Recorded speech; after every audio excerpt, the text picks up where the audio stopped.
હું હમજીભાઈ પાનાભાઈ પરમાર, સિહોર તાલુકો અને શાળા નંબર 1માં મદદનીશ શિક્ષક તરીકે ફરજ બજાવું છું.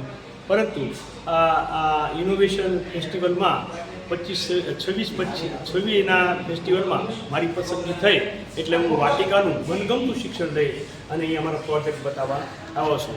એ બાળકો છે એ 66 જેટલા મારા બાળ વાટિકાના બાળકો છે, એટલે ક્લાસમાં પણ ન સમાય, પરંતુ એને મારે આ રીતના અનેક પ્રશ્નો હતા જે અનિયમિત હતા. બાળકો શાળાએ આવતા નહીં, રડતા, શાળામાં ક્યારે રજા પડશે, ક્યારે અમારે જવું, આ તે બધી એની ચિંતાઓ હતી. એના બદલે એ બાળકોને પછી વિચાર્યું કે એની સમસ્યાઓ તો છે પણ એનો ઉપચારાત્મક કાર્ય પણ આપણે જ કરવાનું છે. એટલે મેં આવી જેટલી જેટલી પ્રવૃત્તિઓ જેટલી જુદી જુદી કરી કે જેને પર્યટનો કરાવ્યા, રમતગમતમાં લઈ ગયો, પછી નાની મોટી સંખ્યા વાંચન, શબ્દ વાંચન માટે મૂળાક્ષરોનો ઓળખાણ માટે થઈ અને બાળકના પુસ્તકનો ઉપયોગ કર્યો, પ્રેક્ટિકલ પ્રવૃત્તિઓ કરી અને આ પ્રવૃત્તિ આપવામાં આવી એટલે બાળકો આપણી સાથે બેસતા થયા અને બેસતા થયા એટલે આપણે કામ કરતા થયા. વાટરકાના બાળકો તો એકદમ નાના હોય તો એને પ્રવૃત્તિ આપવામાં આવે તો જ એ ખીલે છે. એટલે પ્રવૃત્તિ આપવા માટે પ્રવૃત્તિ સાથે વાંચન ગણન લેખન પણ કરાવી શકાય. એ માટે થઈ અને એક અમે આ પ્રોજેક્ટ એ શરૂ કર્યો કે આ ગમનો જ વરસ હતો કે એ શબ્દો બાળકો સી અક્ષર ઓળખે અને એ અક્ષર ઓળખ્યા પછી કંઠસ્થ કરવા માટે થઈ અને એની અંદર શબ્દો પણ આપ્યા હોય જેથી બાળક શબ્દ વાંચી શકે. ન હોય તો ન પછી નના શબ્દો પણ આની અંદર છે. પછી આ વ શબ્દ પાકો થઈ ગયો હોય તો વ ઉપરથી પણ એવા અક્ષરો બતાવ્યું અને બાળકો કાયમ માટે કંઠસ્થ કરે છે અને ક્યારેય ભૂલતો નથી. તો એવી રીતે વરસો તો ગમનો જો પડો તળો એ બધા અક્ષરો મૂળાક્ષરોની ઓળખાણ કરી અને શબ્દો નવા બનાવી શકાય છે. એના માટે આ શબ્દ છે તો આ બે શબ્દો મૂક્યા તો આ શબ્દ બાળક વાંચશે તો શું કહેવાય તો કે ભાઈ ન ર, તો એવી રીતે બીજા શબ્દો એની રીતે બનાવે. અને આ મૂળાક્ષર છે એ એમને કાના આગળ તમે મૂકો તો એ પણ ન ને કાનો ના થાય. પછી આ ન છે એને આગળ લઈ જાઓ એટલે હસ્વ દીર્ઘ નીચું, પછી અહીંયા લઈ જાઓ એટલે હસ્વ નીચું, એવી રીતે શબ્દો બની અને માતરને પણ ઓળખાણ થાય છે. પછી આ શબ્દો આવી રીતે વાંચન કરાવી શકો છો, બાળકોને દ્રઢ થાય છે અને અક્ષરો ક્યારેય ભૂલતો નથી. હવે આવે છે ગણન, તો કે ગણનની અંદર આ બાળકના કોખા છે એમાંથી આ શબ્દો બને. દાખલા તરીકે આ 4 છે, આ કેટલા છે 4, તો કે 4 પહેલાં શું આવે તો એ બાળક કહે છે 4 પહેલાં 3 આવે છે એટલે એને ખબર પડે કે હું આમાં સાચો છું. તો 4 પછી શું આવે તો એ પણ બાળક કહે છે કે 4 પછી આવે 5. એવી રીતે 100 સુધીની સંખ્યા આગળ પાછળ અને વચ્ચેની સંખ્યાનો આમાં ખ્યાલ આવે છે. તો આ છે થર્મોકોલ. આ થર્મોકોલ દ્વારા એ પ અને ડ જોડો તો પોડો થાય, પછી મને જોડો તો મી થાય અને ર ને જોડો તો રી થાય. આ રીતે થર્મોકોલની અંદર અક્ષરો બાળકે લઈ શકે, ટાચરીથી મૂકી શકે, એનાથી પણ એને ખ્યાલ આવે. તો આ જે છે એ એક અમારો રિલે મોડલ છે કે જેનાથી બાળકને ખ્યાલ આવે કે આવી રીતના આ કેટલા છે તો કે 20, આ કેટલા છે તો કે 19, 19માં 2 જમ્પ મારો તો કેટલા થાય તો કે 20. એટલે આ રીતે પણ બાળકને ખ્યાલ આવે. આ કેટલા છે તો કે 18, 18માં 2 જમ્પ મારો તો કેટલા થાય તો કે 17 છે, 17માં જમ્પ મારો તો કેટલા થાય 19. એટલે એનાથી સંખ્યાનો ખ્યાલ આવે, સંખ્યાનો પરિચય થાય. એટલે અને પછી આ છે અમારું વાંચન રિલે મોડલ કે જેથી બાળક છે એ ફેરવતું જાય અને વાંચતું જાય અને લખતું જાય. એનાથી બાળક પોતે જાતે કરશે, પોતે જાતે વાંચશે, એટલે જોયેલું અને કરેલું ક્યારેય એ ભૂલતો નથી. આવો નિયમ છે મનોવિજ્ઞાન, એટલે એ પણ આપણે સફળ થઈએ છીએ. તો બાળકની અંદર આવી બધી એક્ટિવિટી પ્રવૃત્તિ કરાવો તો એને પ્રવૃત્તિમાં મજા આવે અને શિક્ષણ પ્રત્યે એને લગાવવાની નિયમિત શાળાએ આવશે. અને આ પછી બધા બાળકો સાથે બેસો, મધ્યાહન ભોજનમાં બેસો, એની સાથે રમો, એને ઢોલક સાથે વગાડો, મંજીરા વગાડો. એટલે કુદરતે શક્તિ આપેલી છે, શક્તિઓ બહાર કાઢવા માટેનું જ આપણે કામ કરવાનું છે.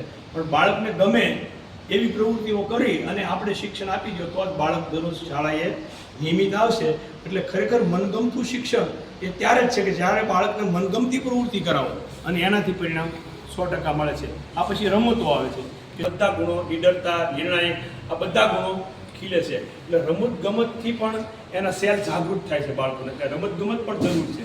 પછી આ છે બાળકને બોલતા કરવા માટે થઈ. બાળકના પક્ષીઓ કોણ છે તો કે પક્ષીઓના 2 ચિત્રો આપો, પછી બીજા અનેક પક્ષીઓના ચિત્રો એ બોલશે.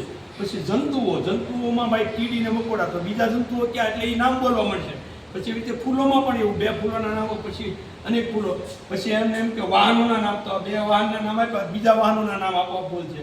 એટલે સંગીતના સાધનો હતો કે ભાઈ તબલા અને ડમરું, તો હવે પછીના ક્યાં ક્યાં તો એ નામ બોલો એટલે બાળકોનો સેલ ખીલશે અને વધારે બોલશે. એટલે મનગમતું શિક્ષણ જે અત્યારે બાલવાટિકામાં ખાસ જરૂર છે અને પ્રવૃત્તિલક્ષી શિક્ષણ આપવાથી બાળક આગળ વધે છે, ખીલદાર કરે છે, શાળા છોડતો નથી અને નિયમિત શાળાએ આવે છે અને એને કન્ટેન્ટવાળું એટલે ગુણવત્તાવાળું શિક્ષણ પ્રાપ્ત થાય છે અને એ ભારતનું ભાવિ આ રીતે ચોક્કસ કરી શકાય છે. એટલે બધી અન્ય સ્કૂલોમાં પણ આ પ્રવૃત્તિ થાય એવી અપેક્ષા સાથે. અને આ છે છેલ્લે અમારો પપેટ શો. એ પપેટ શો દ્વારા કાગળના માવામાંથી પપેટો બનાવવામાં આવે છે અને એનો શો બનાવી એના નાટકો છે કે આ બધું નાટકો છે અથવા કોઈ પણ વેશભૂષા કરી અને તમે તમારો ભણવાનો એકમ તેને તમે એને આપી શકો છો. તો આ પપેટ શો પણ આમાં શિક્ષણમાં એટલા જ ઉપયોગી છે કે જે આવી રીતનું કામ આપે છે પપેટ શો, બરાબર. અને આ પપેટ શો છે કાગળના માવામાંથી બને છે એટલે વિશેષ કાંઈ ખર્ચો થતો નથી અને આપણે કામ આંગળીઓ છે એ એના ગોલામાં નાખી અને આ રીતે કરી શકીએ છીએ અને આ રીતે બોલી શકે છે, આ રીતે વાત કરી શકે છે, હાવભાવ કરી શકે અને એના પાત્રો ભજવી શકે છે અને આવા પાત્રોની અંદર જીવંત પ્રાણ પૂરી અને એને ચલાવી શકીએ છીએ. આવા શો પણ આપણે બનાવી શકીએ છીએ. પછી કાગળના માવામાંથી આ મૂત્રપિંડ છે કે જે ક્યાં આવ્યું છે શરીરમાં અને એની શું જરૂર છે તો કાગળના માવાથી બનાવી અને આકારો અને માહિતી આપી શકાય છે. પછી એની આ માહિતી ડિટેલની અંદર પણ માહિતી છે કે જેથી બાળકો પણ જોઈ શકે છે. આ મોટા બાળકો માટે છે પણ નાના બાળકો જોઈએ તો ખ્યાલ આવે મૂત્રપિંડ આવું. પછી આ ભારત માતાનો નકશો છે કે જે કાગળના માવાથી બનાવ્યો છે અને જુદા જુદા રાજ્યો છે એ એને પૂરવામાં આવે તો આખા ભારતનો નકશો, ભારતના રાજ્યોનો ખ્યાલ આવે છે અને કાગળના માવામાંથી. પછી આ છે ફેફસા.